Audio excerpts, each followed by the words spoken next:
नमस्कार, जय हिंद, जय भारत। आइए कल 15 अगस्त से बहुत प्यारा सा राष्ट्रीय गान लेके आई हूँ। अपना देश कभी गुलाम नहीं होने देना है, इसीलिए एक बहुत प्यारा सा गीत लेके आई हूँ।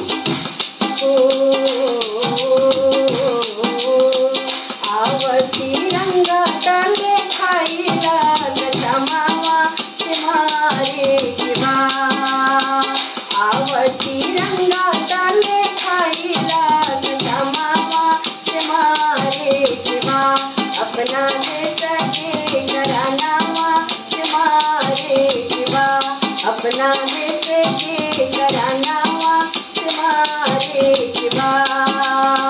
देशवाना होइया बाबू गुलामावा से करे किबा, आज पुनीता परानावा से करे किबा, आज पुनीता परानावा से करे किबा।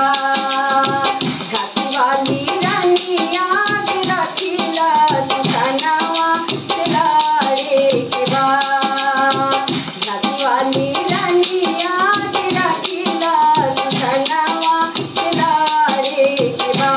लेके ढाल गिर फाड़ावा से लारे किबा, लेके ढाल गिर फाड़ावा से लारे किबा।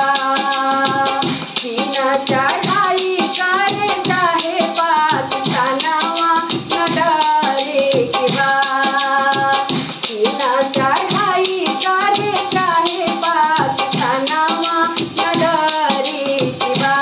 आवे कोनो दुश्मनावा न डरे किबा, आवे कोनो दुश्मनावा न डरे किबा। भगत सिंह बापू के राखिला तुसानावा से डरे किबा, आज